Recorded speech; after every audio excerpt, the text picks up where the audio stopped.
ठेविता महापुण्यराशी नमस्कार राजाची सद्गुरु ज्ञानेश्वराची पुंडले वरदा विठ्ठल ज्ञानदेव तुकाराम पंढरीनाथ भगवान की जय मौली ज्ञानेश्वर महाराज की जय जगद्गुरु तुकाराम महाराज की जय आदिशक्ति मुक्ताबाई की जय सद्गुरु जोगी महाराज की जय सद्गुरु मोटे बाबा की जय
रूप पाहता लोटणे सुख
एका जनार्दनी एकपणे उभा चैतन्याची शोभा शोभत नसे माय जगन्नाथ नाथ जगन्नाथ अनाथाचा नाथ जनार्दन विठ्ठल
प्रसन्न प्रसन्नार्थे देव देवं परब्रह्म देवं भजे पांडुरंग हे हरि तुझे राधिके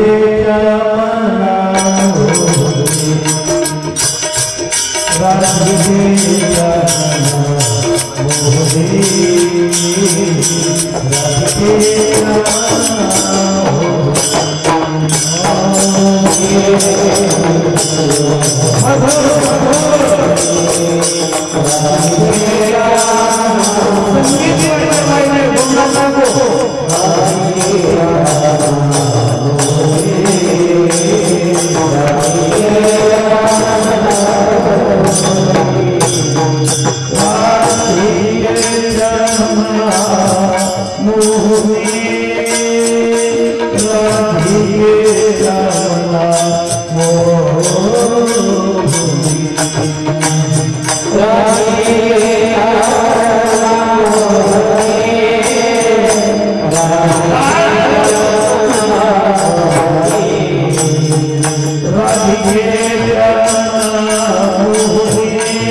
जयाचे केले स्मरण होय सकळ देचे अधिकरण तेच वंदू श्री चरण श्री गुरूंचे तेच नमस्कार वनी आता अवघेचे त्रैलोक्य आनंदाचे आता चरणी जगन्नाथाचे ठेले माय जगन्नाथ बाप जगन्नाथ अनाथाचा नाथ जनार्दन अभंग पैठण निवासी संत एकनाथ महाराजांचा अत्यंत छोटा 3 चरणांचा असा आहे. भगवान दत्तात्रयाचं दर्शन झाल्यानंतरची जी आनंदाची स्थिती होती नाथ महाराजांची त्याचं इत्यंभूत वर्णन या अभंगातून केलं. ते म्हणतात अवघेची त्रैलोक्य स्वर्ग मृत्यू पाताळ जिथपर्यंत माहिती असेल जिथपर्यंत व्याप्ती असेल एवढा अफाट एवढ्या दूरपर्यंतचा मावणार नाही एवढा आनंद मला झालेला. काही म्हणतात आनंद गगनात मावत नाही, काही म्हणतात हृदयात मावत नाही, काही म्हणतात घरात मावत नाही, पण याचं म्हणतात त्रैलोक्यात मावणार नाही एवढा आनंद मला झाला. कशामुळे झालं महाराज? चरणी जगन्नाथा चित्त ठेवले. जगन्नाथाच्या चरणाजवळ मन राहणं वेगळं पण चित्ताने स्थिर होणं ही पराकोटीची आध्यात्मिक स्थिती. आणि या स्थितीमध्ये आल्यानंतर मला कळलं माय जगन्नाथ बाप जगन्नाथ अनाथाचा नाथ जनार्दन एवढा व्यापलेला आहे हा सुद्धा जनार्दन की आमची आई जनार्दन आहे, आमचा बाप जनार्दन आहे आणि संपूर्ण ब्रह्मांडाचा नाथ जो आहे तो जनार्दन. आणि त्याला आम्ही पंढरीला कसा पाहिला, एका जनार्दनी एकपणे उभा, विटेवर उभा आहे.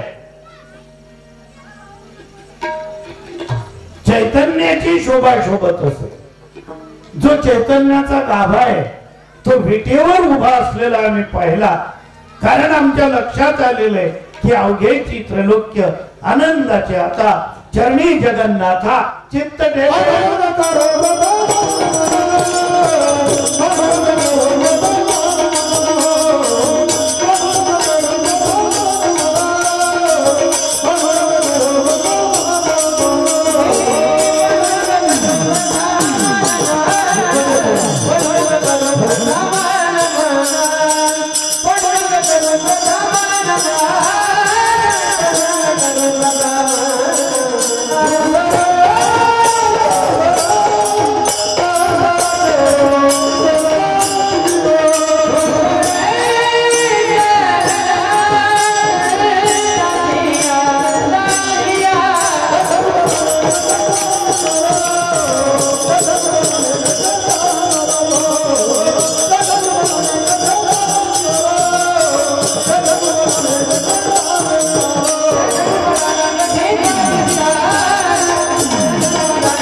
बाबाजी सद्गुरु दास तुका. फिरलो का दादा त्याचं तोंड आपल्याकडे फिरलं ना, मग आवाजही जबरदस्त वाढला. श्रीयुत आपले येथील अमृतकार बंधू कुठे गेले? कीर्तनात आहेत ना. शशिकांत शेठ आबा, हो, त्यानं म्हणावं प्राणप्रतिष्ठेचं कीर्तन आहे. तसा एक नियम आहे प्राणप्रतिष्ठेच्या कीर्तनाचा, कुठलंही असो, पूजेला जेवढी जोडपी बसलेली असतात तेवढ्या जोडप्यांनी समोर बसून कीर्तन ऐकायचं असतं. कारण भगवान दत्तात्रय हे सगळ्या दैवतांचे गुरु आहेत. त्यांना गुरुदेव दत्त म्हटलं जातं. दत्तात्रयाच्या भानगडीत एक तर पडू नये, पडलं त्याची नियमावली आहे. जे पूजेला बसलेले असतात त्यांना त्या रात्री शयनासाठी कॉट, खाट, पलंग वगैरे काहीही चालत नाही. ज्याने गुरुचरित्र वाचलेलं असेल, ऐकलेलं असेल, भूमिशयन, भूमीवर बसून जे जे मी बोललो सुरुवातीला, हेमंतच्या हातून निरोप पाठवला, पण त्याला सुतक आहे बोलायलाही नाही, बोललो नाही. नियमात आणि कडक झालं पाहिजे सगळं. घराघरामध्ये बेशिस्त का झाले, ज्येष्ठांनी आवाज बंद केला. ज्या घरात आजही ज्येष्ठ मंडळींचा आवाज आहे, मजाल नाही, डोक्यावरचे पदर पडून जाते. पण ज्येष्ठ हलकट सारखे वागायला लागले. आता ह्या तात्या हे आता गेले नाही रंगपंचमी, आता सगळे आपले खानदेशातलीच माणसं आहेत. चुलत सासरासनी वासनांवर रंग येत, घाबरतील का त्या, काही लाज त्याले. आणि मी पाहिलं म्हटलं, तुम्ही याचे सासरे आहेत ना, हम नवा काही नातं बाळ नाही म्हणतो, बिराड म्हणतो मारी असले. तुझं इम्प्रेशन काय राहील? सुना आहेत त्या, सुना म्हणजे आपल्या मुली आहेत. एकच नुसता आवाज गे घरमा कर्फ्यू लागायला पाहिजे. आणि ज्याच्या पॉवर नसेल लग्न करा, भानगडमा पडलं का, अर्थात आता उभीच राहायला लागेल. त्यांना हे नियमच लागू पडणार नाही. विठ्ठल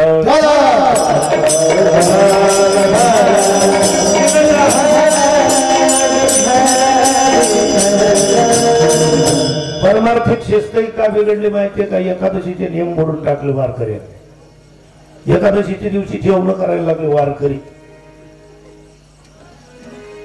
वरण भात शेव चिवडा, काय इम्प्रेशन राहील? वारकऱ्यांचा अधिकार आहे.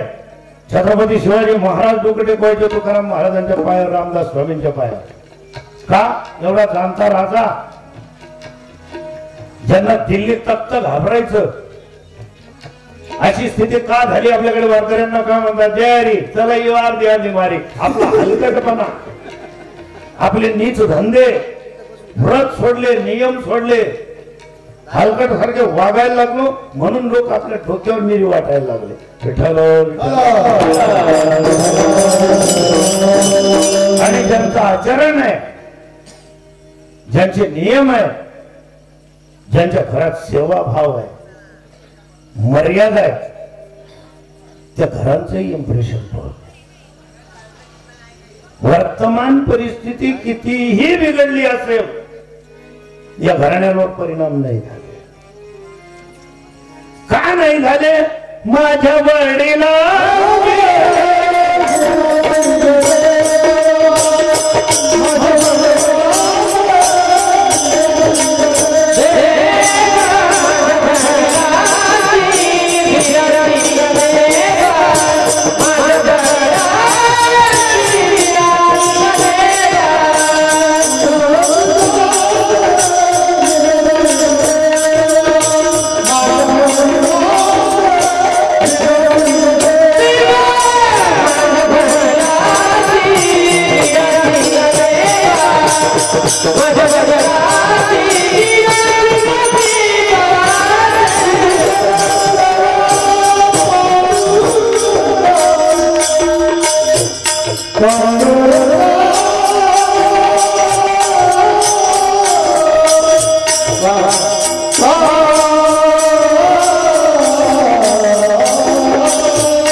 वडिलांची मिरासी म्हणजे वतनदारी.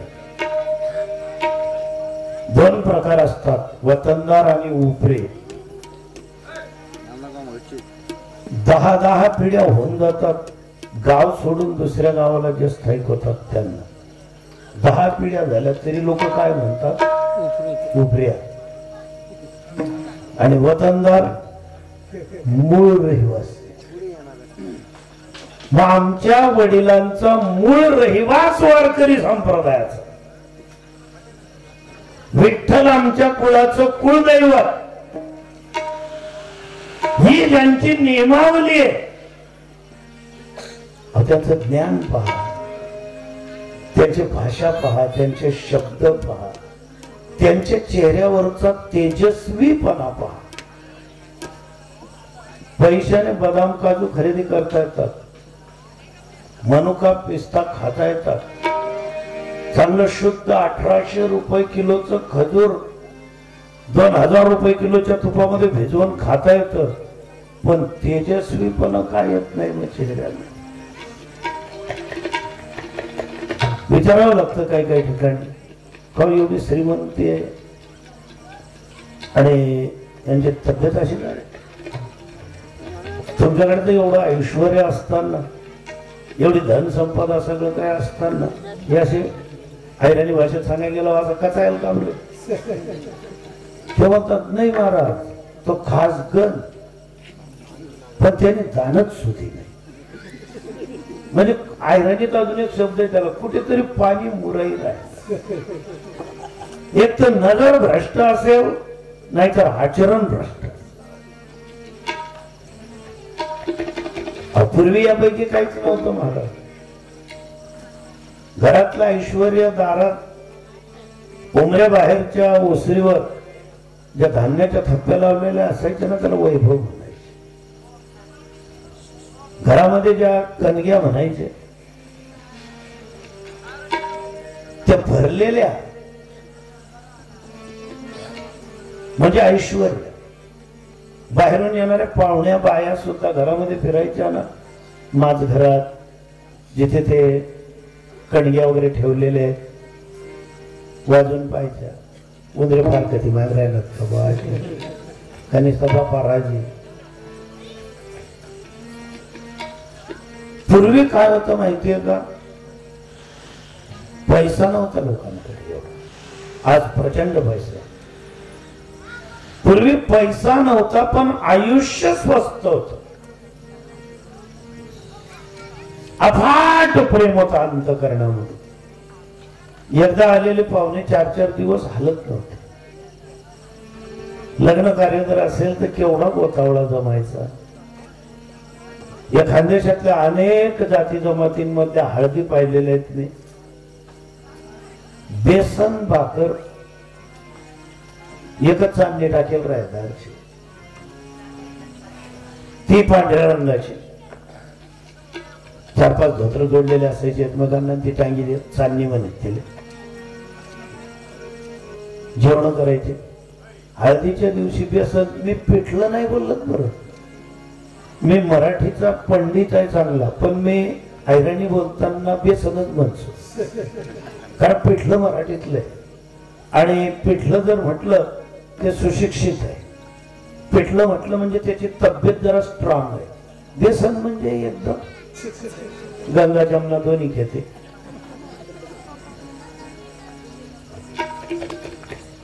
ती वाढणारी बाई वाढस का नाही वाढस, जसं एखादा अंगवरलं पोरगर असतं तसं मागे चाललं ते. दुसरी बाई तेल दिसन होणी आटलं बेसन, ती बाई ना मागे. बेसन म्हणजे प्रेम, जिव्हाळा. काय प्रेम होतं महाराज, एवढे प्रेम होते का आपल्या टेरिओसल्या गाड्या आहेत. इकडे सागर मानतो पावती काल पाहिजे, इकडे सरपण घेतो नाही. पुन्हा पुन्हा हेच करू का मी, आंदेव आंदेव जानदेव जानदेव.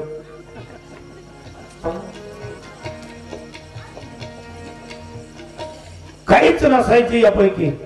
शेजार बाजारच्या धाब्यांवर झोऱ्या असायचा, त्यावेळेस तो टाकून द्यायचा आणि सगळे पाहुणे झोपायचे. उशाला काहीतरी असायचं तर असायचं. गप्पा मारायचे 1-1, 2-2 वाजेपर्यंत सगळे सोयरे सगळे.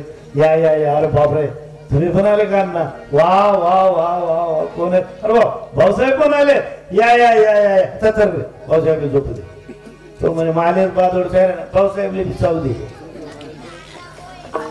गप्पा मारत बसायचे. काय आनंद होता, काय प्रेम होता.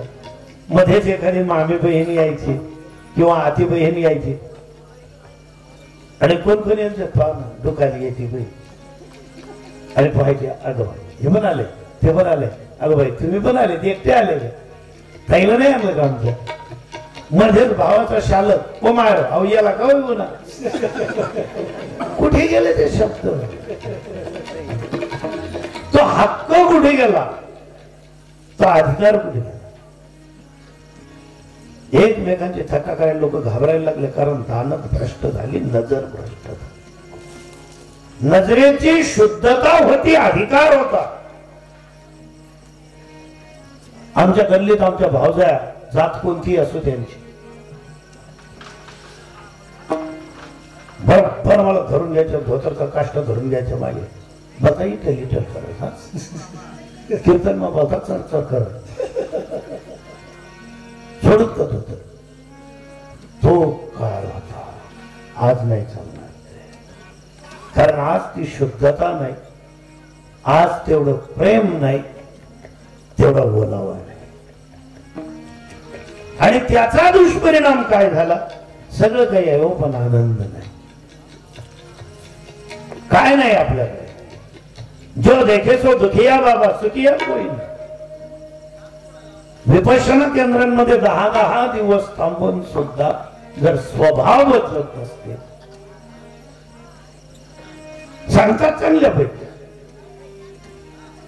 विपश्यनाला गेलो महाराज, तिथे तो मोबाईल जमा करतात, हे जमा करतात, ते जमा करतात 10 दिवस पर्यंत. मग किती दिवसाचं मौन, 10 दिवसाचं होतं, तू घरी येऊन काय शिकला, काय बदल काय केले आंतरिक. बाह्य जाऊ द्या, बाह्य तर खूप बदललं. आणि या बाहेरच्या देखाव्याने तर सगळा सत्यानाश करून ठेवला. केवढी मजा आली, केवढे जवळ आले. काय पाहिजे तुम्हाला?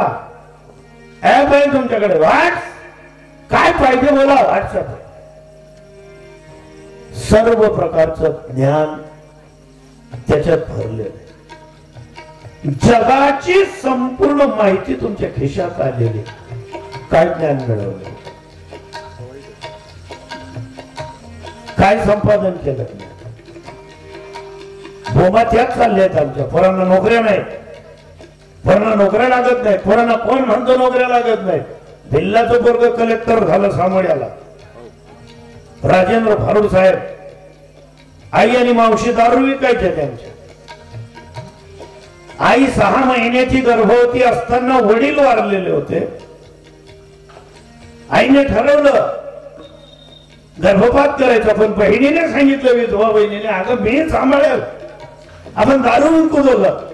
दारू विकायच्या आई आणि मावशी. आपला पाक भरली जातच काही दारू पिवाले. त्यांचं उरलेलं चाकणं खाऊन पोरग कलेक्टर झालं. आपल्या घरांमध्ये काय कमी? उन्हाळा लागला पिठीचे लाडू, हिवाळा लागला मेथीचे लाडू, पावसाळा लागला ढिगना लाडू. काय करायला पाहिजे? फक्त याच ना पाठण असले तेल लावायला पाहिजे, वय वय करायला. आम्हालाच कसे काफे पुरवायला अर्धी भाऊबंदी शाळेमध्ये लागते. पिल्लाच्या बरोबर कोण आलं होतं? जाऊ द्या. जालन्याला अन्सार बेग, अन्सार शेख, भंगार विकणाऱ्याचं पोरग 12x12च्या खोलीमध्ये 17-18 लोकांमध्ये राहून पोराने UPSC कशी पास केली असेल? फी द्यायला पैसे नाही, सरांच्या पायावर डोकं ठेवायचं. पोरग कलेक्टर झालं. या आपलाच कसा माती उठेल ते?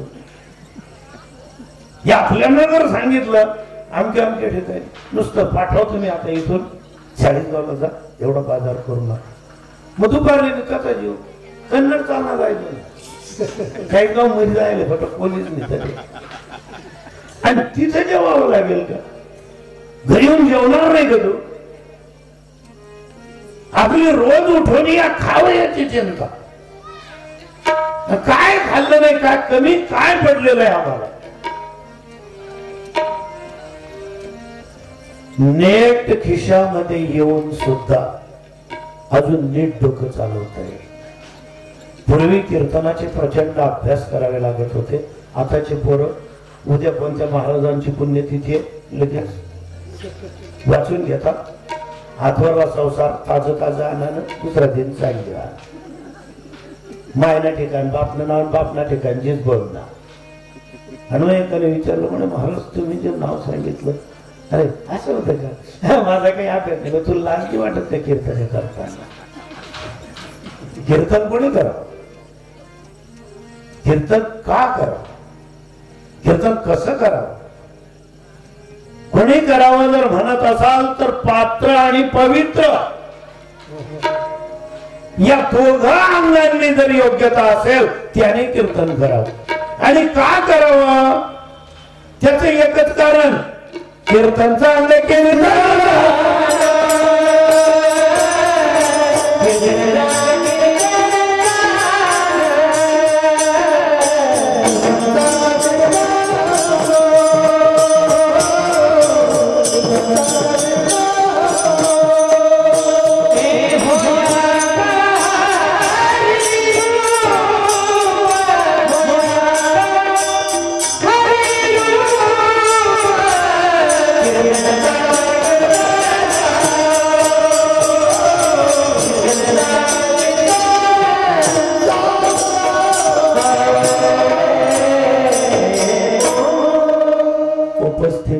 मंडळ अनेक ठिकाणाहून आलेले, नाव सांगण्यामध्ये वेळ जाईल. शेवटी जर वेळ असला तर मी सांगेन प्रत्येकाचं नाव. सगळ्यांचे मनापासून आभार. उपस्थित श्रोता समाज, त्यात असलेले आमचे अमृतकार शेठजींचे सगळे सोयरे, इष्ट मित्र, पूजेसाठी जेवढी जोडपी बसले तसं मी फेट्यासहित तुमच्या पायावर डोकं ठेवून तुमचं दर्शन घेतलं पाहिजे. पण मी मनानेच तुमचं दर्शन घेतो. भगवान दत्तात्रयाचं छोटंखानी मंदिर होतं इथे. शेठजींनी आल्या आल्या मला दाखवलं आणि चांगल्या प्रकारे मंदिर बांधलेलं, सुंदर आहे अगदी. आणि प्रदक्षिणेची जागा आहे ना योग्य, तिथे जर जाडा माणसे फिरणार बारीक होई जाते. अगदी बरोबर जागा घेतली, समाधान वाटलं. भगवान दत्तात्रयजी म्हणजे गुरुस्थानी त्यांना मानले. उभा भक्ती संप्रदाय त्यांना गुरु मानले आणि त्यांच्या बाबतीत हाकाटी तशीच आहे, गुरुदेव दत्त. आणि या दत्त भगवंताच्या बाबतीत एकच सांगितलं तर ते गुरु आहेत. मग आपले प्रत्येकाचे जे गुरु आहेत, जे जे गुरु आपण केलेले आहेत, तशी गुरुची उंची एवढी मोठी आहे. गुरु हा संत कोळीचा राजा, गुरु हा प्राण विसावा माझा. आणि असे गुरु जर भगवान दत्त आहे, मग त्या दत्तांच्या बाबतीत मन लागो रे लागो रे लागो,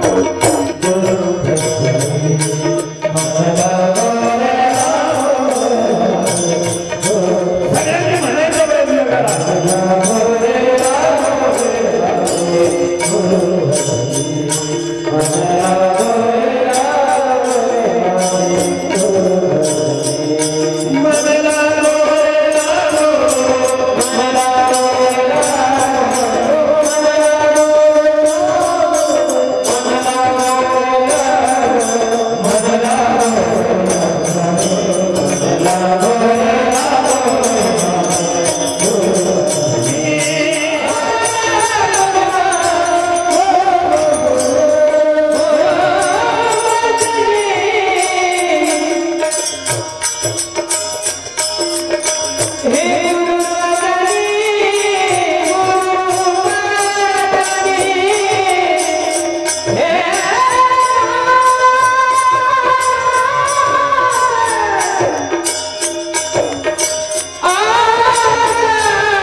भगवान दत्तांच्या बाबतीत शुचिर्भूतपणा अत्यंत महत्वाचा. जी नियमावली आहे 12व्या शतकामध्ये निवृत्तीनाथांच्या आज्ञेने माऊली ज्ञानेश्वर महाराजांनी भागवत धर्माची निर्मिती केली. त्याच्यात प्रेमा भक्तीचे अधिकारी होते नामदेव महाराज.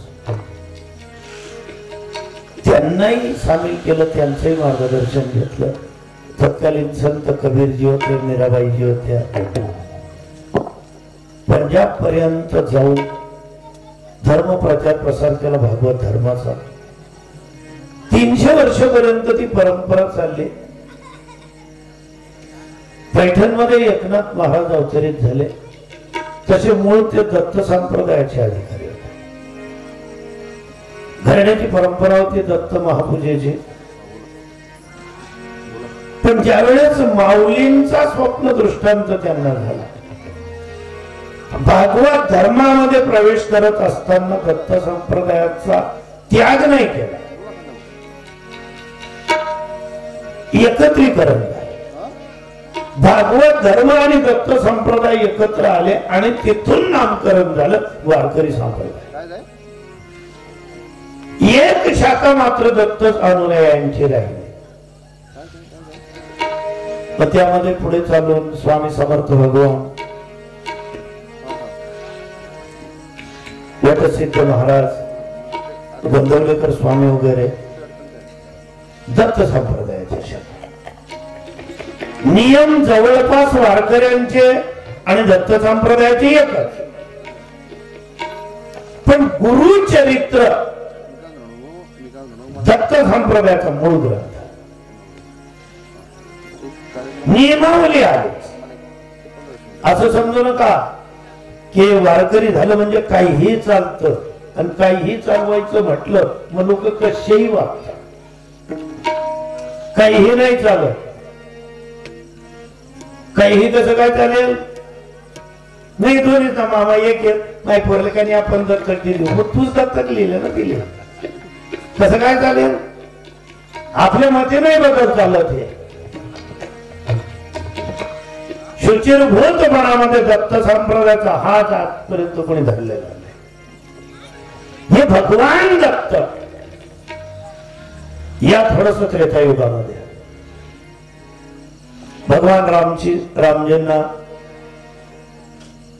ज्यावेळेस वनवास गमनची आज्ञा झाली तर माता जानकीजी त्यांच्यासोबत निघाल्या. ऐकणाऱ्यांनी व्यवस्थित ऐका, शब्दांकडे लक्ष द्या. शब्द को संभाल कर बोलिए, शब्द को हात ना पाव. ज्येष्ठांबद्दल साधू संतांबद्दल भगवंताबद्दल बोलत असताना आदरार्थी संबोधन वापरा. मी जानकीजी बोललो, रामजी बोललो, लक्ष्मणजी बोललो. आपल्याकडे बोलताना आजही काही काही ठिकाणी परंपरा आहे. सासूबाईशी नंदेशी बोलताना बाया बोलत होत्या त्यांना हा जी बोला, बोला जी. ते शब्द हरवले. नंतर आई म्हणायला लागल्या. खूप चांगलं वाटलं. माहेरी राहणाऱ्या आईला हिच्यातच आपण शोधायचं म्हणून पोरी आई म्हणायला लागले. काही काही ठिकाणी मर्यादा उल्लंघन झाले. आमने दल्ली किडा पडते. दल्ली आहे कधी. पती जर देव आहे तर त्याची आई देवादी देव आहे. आमने दल्ली कस काय दिली. बोलता बोलता काही काही बाया बोलून देतात. ज्येष्ठांनी नियम पाळा. साठीच्या पुढे जर वय असेल आणि श्रम जर वाटेला आलेले नसतील, आराम असेल, सकाळी एक आणि रात्री एकच पोळी खा. भूक असली तर रात्री जेवा. आहार कमी करा. मान्य तुम्ही काबाड कष्ट केलेले, आहार तोच राहून जातो. खूपच श्रम पुरतात आहार कमी करताना. पण श्रमजीवींसाठी नाही सांगत, बुद्धिजीवींसाठी. आहार कमी करा. उद्या माहेरी जाऊन सुनांनी सांगायला नको आमला दल्ला 4 पुईसले हात लाईते. आपली थट्टा व्हायला नको. साठीच्या पुढे अपचन कधी होऊ शकत. ज्याला अक्कल नाही ते म्हणजे खावा ना सुमार पाहिजे. वयनुसार आपण बदल करायला पाहिजे. माझ्या वेळेस आपली पत्नी विरोधात आहे. लग्नातून साजराला अक्कलच नाही. सगळ्यात मोठा पराभव परमार्थातला आपली पत्नी आपल्या विरोधात. आणि एखादा भाग्यवान असतो की पत्नी विरोधात जाते. 3 साधू बसलेले होते. 3 साधू एका ठिकाणी. दाढ्या जटान बेटा भस्म लावलेलं. हातामध्ये त्यांचे अलंकार साधूंचे. समोर बसलेले. एक जण पाय पडायला. तिथे साधूंच्या पाया पडले. आता मग त्याला विचारायचं होतं साधूंना. तो विचारायचं बाबाजी तुम्ही अभ्यास कुठे केला, दीक्षा कुठे घेतली, किती वर्ष झाले संन्यास घेऊन. ते नाही. कारण येणारेही असे असतात. काही आकडा विचारले त्या साधू बी वेगळं. हे साधू नसतात दुसरं रूप घेतलेलं असतं. एक दर्शनाला आला नारायण तुरीच ना तुकडा लिहिला. त्याला वाटलं गांजा बाबा पाहतो हे का साधू. साधू थोर जाणार, साधू थोर जाणार, साधू थोर जाणार. ते तिघ बसलेले साधूंच्या वेशामध्ये. आणि आला या. आला म्हणजे कोण आला? आपल्या आयराणी भाषेत आवल्याने. जवळ बसला, नमस्कार केला. म्हणे साधू बाबा तुम्ही तिघही साधू आहेत. साधू व्हायच्या अगोदर तुम्ही कोण होते? ते 3 इयर आहे साधू आहेत ना तुम्ही आता. साधू व्हायच्या अगोदर तुम्ही कोण होते? त्याच्यातला एक म्हणे साधू व्हायच्या अगोदर आम्ही तिघ साधू होतो.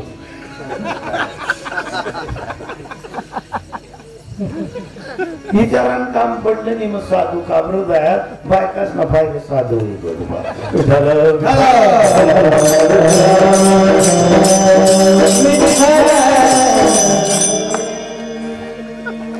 चमत्कारी असतात साधू आणि तामशी असतात काही. साधू असलेला ना बाजारामध्ये उन्हात कडा एक जणाला नमस्कार केला म्हणजे बाबाजी एक समस्या आहे. म्हणजे सांग काय समस्या आहे?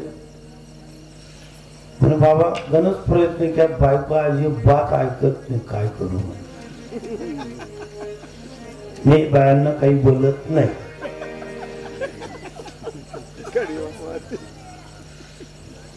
अजिबात बायको ऐकत नाही काय करू. बाबांनी चटई घेतली बाजूला टाकली बट म्हणे आले का बरं म्हणजे म्हणे ऐकते तर मी साधू होतो का.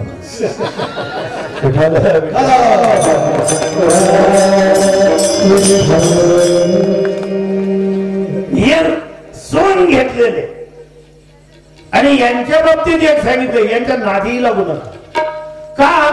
तुका म्हणे अवघे सोन